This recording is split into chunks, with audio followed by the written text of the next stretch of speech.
Όπως σαν συνδυασμός Νέα Αρχή έχουμε πει, το πρώτο ζήτημα που έχουμε στοχεύσει είναι το χτύπημα της φτώχειας. Πέραν των ανακουφιστικών μέτρων, που οποιοδήποτε προκύψει σαν δήμαρχος θα πάρει, τα ίδια θα πάρει, εμείς διαφοροποιούμαστε όσον αφορά αυτό που είναι το κυρίως επιδιωκτέο, που είναι η ανάπτυξη θέσεων εργασίας. Προμετωπίδα για την ανάπτυξη θέσεων εργασίας για μας είναι η τουριστική ανάπτυξη. Έχουμε ξαναπεί ότι η Πάτρα έχει όλες τις προδιαγραφές και η περιοχή, λόγω θέσης. Είναι η πύλη προς την Ευρώπη, είναι το κέντρο του γνωστού αρχαιολογικού τριγώνου, έχει 2 χιονοδρομικά κέντρα σε επίπεδο ημερήσιας εκδρομής, ομιλώ για τα Καλάβρητα κυρίως, αλλά και για την Αράκοβα. Έχει πάρα πολλούς ναούς και μοναστήρια, έχει το δικό της αγροσαλονικό, γιατί μόνο από την Πάτρα μπορεί να πάει κατευθείαν σε κάποια νησιά που είναι δίπλα μας, από τα Επτάνησα, όπως αντιστοίχως συμβαίνει από τον Πειραιά προς τις Κυκλάδες κτλ. Ένεκα λοιπόν αυτής της πρίκας που έχει η περιοχή μπορούν να αναπτυχθούν πολλές μορφές τουρισμού. Ενδεικτικά αναφέρουμε 10, που όλα γίνονται. Πρώτον, το θρησκευτικό τουρισμό λόγω Αγιαντρέα. Έχουμε κάνει και πιο συγκεκριμένη ανακοίνωση και τέτοιου τύπου. Ανάπλαση του χώρου και προσέλκυση επισκεπτών καθ' όλη τη διάρκεια του έτους, με κορύφωση τον Νοέμβριο, όπου έχουμε εξαγγείλει 2 θεσμούς. Ένα θεσμό που θα καταλαμβάνει το 15μέρο φεστιβάλ θρησκευτικών ορθοδόξων τεχνών, γιατί η λατρευτική διαδικασία έχει πολλές μορφές τέχνης που εμπλέκονται, και ένα 15μέρο συνάντηση νέων, σε ηλικία νέων, κλασικών κατά βάση ή κλασικότροπων μουσικών σχημάτων. Με κατεύθυνση του εκεί να παρουσιάζεται κλασικότροπη ή θρησκευτική μουσική. Γιατί κάθε κύκλος ετήσιος πρέπει να έχει και μια κορύφωση. Η δεύτερη μορφή τουρισμού που ταιριάζει στην περιοχή είναι ο συνεδριακός τουρισμός. Μέχρι τώρα η Πάτρα είναι η τελευταία στην προσέλκυση συνεδρίων στην εντός της Ελλάδας κατάταξη. Εννοείται ότι λαμβάνουμε υπόψη τις περιοχές της Ελλάδας που δέχονται συνεδριακό τουρισμό, και η Ελλάδα είναι από τις τελευταίες χώρες στην εντός της Ευρώπης κατάταξη. Και είναι κρίμα να μην διαμορφώνουμε προτάσεις προσέλκυσης που είναι πολύ υψηλού επίπεδου τουρισμός αυτός και γίνεται πάρα πολύ εύκολα. Μέχρι τώρα πρωτοβουλίες υπάρχουν μόνο από το Πανεπιστήμιο και κάποιες μεμονωμένες. Άρα ο προσανατολισμός μας είναι η ανάπτυξη του συνεδριακού τουρισμού, ο οποίος επιτυχάνεται με τη δημιουργία μόνο ενός Congress Bureau, δηλαδή γραφείο αναζήτησης συνεδρίων. Θα αναζητήσουμε τα συνέδρια, εννοείται, που μπορεί να τα καλύψει από υποδομές στην περιοχή. Δεν μπορούμε να αναζητήσουμε και να διοργανώσουμε ή να συνδιοργανώσουμε ένα συνέδριο των 5.000 επισκεπτών. Η τρίτη μορφή τουρισμού και ανάπτυξης που μπορεί να προέρχεται από τη λιμενική ζώνη. Συμφωνούμε με την πρόταση για τα ΜΕΓΑ που είναι πρόταση του Όλπα, καθώς και του ότι πρέπει να αναπτυχθεί σύγχρονη μαρίνα. Η τέταρτη μορφή τουρισμού που ταιριάζει στην περιοχή είναι ο αναρχητικός, γιατί υπάρχουν γνωστές πίστες στην ευρύτερη περιοχή, σε συνεργασία βέβαια και με τους άλλους δήμους θα το κάνουμε. Υπάρχει και η δυνατότητα κατασκευής τεχνητής πίστας εντός των ορίων της πόλης, και πρέπει να μην ξεχνάμε ότι ο αναρχητικός τουρισμός, όπου είναι αναπτυγμένος, όπως είναι παραδείγματος χάρη στην Κάλυμνο, έχει πολύ μεγάλα οικονομικά αποτελέσματα, γιατί είναι μια μορφή τουρισμού που καθ' όλη τη διάρκεια του έτους μπορεί να λειτουργεί. Η επόμενη μορφή για τουριστική ανάπτυξη είναι η γέφυρα. Είναι μεγάλο κατασκευαστικά έργο, έχει πολλές ιδιαιτερότητες και έχει και target group. Τεχνικές σχολές, κυρίως της Ευρώπης, πολυτεχνία κτλ.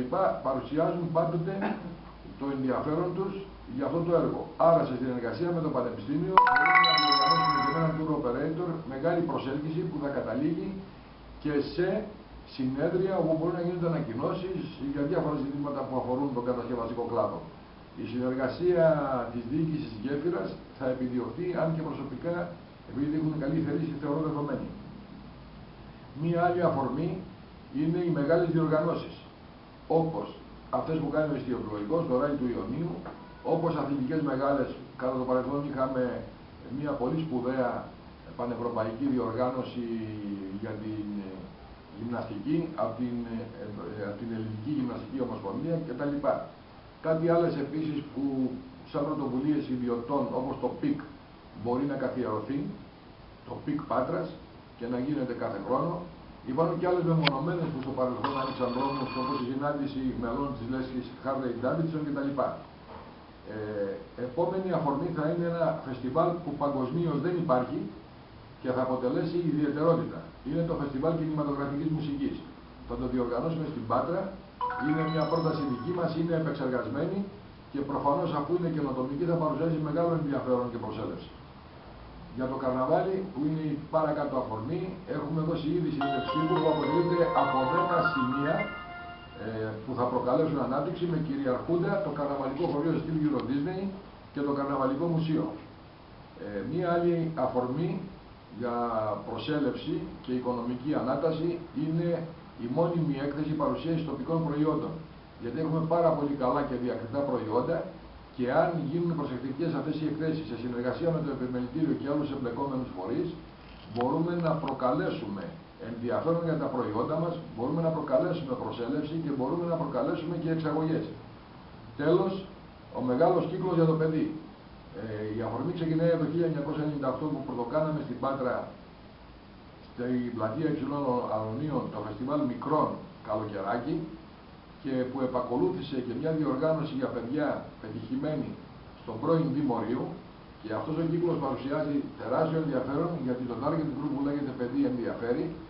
Ξέρουμε ότι αν αυτό οργανωθεί καλά μπορεί σε πολλά σημεία του έτους να τοποθετηθούν εκδηλώσεις, διαγωνισμοί πάσης μορφής και φύσεως, όπως διαγωνισμός παιδικού τραγουδιού, όπως και μέσα από τον αθλητισμό τον παιδικό αναμετρήσεις μεταξύ ομάδων που θα προέρχονται από διάφορες πόλεις.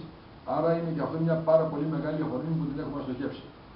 Αυτοί είναι οι 10 ενδεικτικοί προσανατολισμοί και τα αποτελέσματα οικονομικά είναι φανερό που αρχικά απευθύνονται.